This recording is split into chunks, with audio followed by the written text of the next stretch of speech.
Howdy folks, it's the last week of July 2026, and welcome to This Week in the West. I'm Seth Spillman, broadcasting from the National Cowboy and Western Heritage Museum in Oklahoma City. On this podcast, we share stories of the people and events that shaped the history, art, and culture of the American West, and those still shaping it today. Much of popular culture's idea of the West can be traced back to one man, Buffalo Bill Cody. His Wild West shows transformed the pivotal history of westward expansion into show business and spectacle, turning the stories of frontier figures from Wild Bill Hickok to Geronimo into popular entertainment. But before Buffalo Bill became the biggest star of them all, another frontier scout stood beside him, and for a time rivaled him in fame. His name was John Baker Omohundro, though America knew him as Texas Jack. We remember him on this, the week of his birth, July 27th, 1846. Today, Texas Jack is largely forgotten. He's a member of our Hall of Great Western Performers, inducted in 1994. But during the 1870s, he helped introduce the American cowboy to audiences across the country and became one of the West's first true stars. John Baker Omohundro was born in Virginia on July 27, 1846.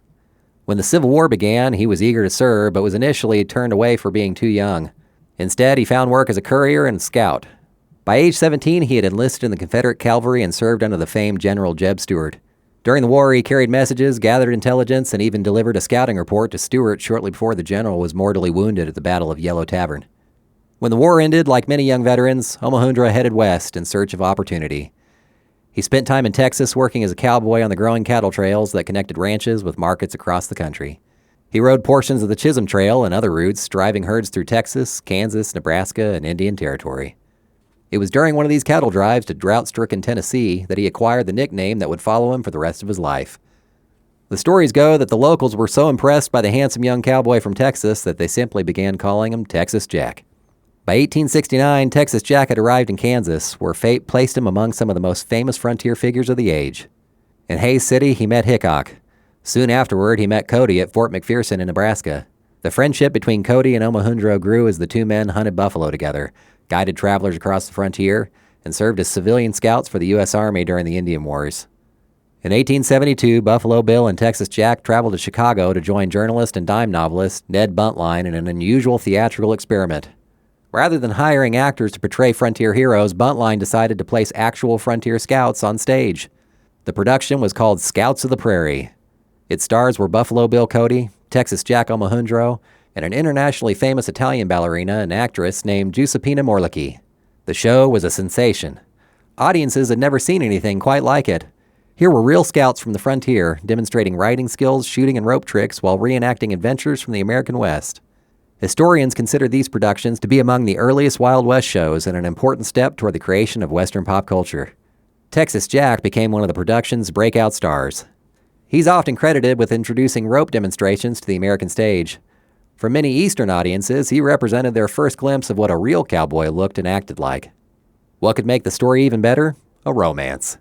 Texas Jack and Giuseppina Morlacchi fell in love. The handsome Virginian and the celebrated Italian dancer married in 1873 and remained devoted to one another for the rest of Jack's life. Texas Jack became a household name and one of America's first celebrity cowboys. Dime novels fictionalized his exploits, while newspapers chronicled his real-life adventures. He was the choice to guide wealthy Americans and European aristocrats who wanted to experience the American West firsthand. Many of these visitors returned home with stories that helped spread fascination with the American frontier around the world. But unlike Buffalo Bill, who would later build a massive entertainment empire, Texas Jack never had the chance to fully capitalize on his fame. He formed his own successful theatrical troupe and performed across the country. But in 1880, while traveling with his wife in the booming silver mining town of Leadville, Colorado, Texas Jack contracted pneumonia. He died on June 28, 1880. He was just 33 years old. His death shocked admirers across the country. Newspapers mourned the loss of one of the frontier's most colorful personalities. One publication declared that Omohundro was more refined than Wild Bill and more modest than Buffalo Bill. Years later, Cody visited Jack's grave in Leadville and arranged for a permanent granite marker to honor his memory. And with that, we've departed the stage on another episode of This Week in the West. Our show is produced by Chase Spivey and written by Mike Kaler. Follow us and rate us on Apple Podcasts, wherever you hear us. That'll help us reach more people.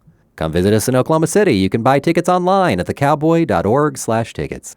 Got a question or a suggestion? Drop us an email at podcast@thecowboy.org. We leave you today with the words of author Matthew Kearns, writer of a biography of Texas Jack.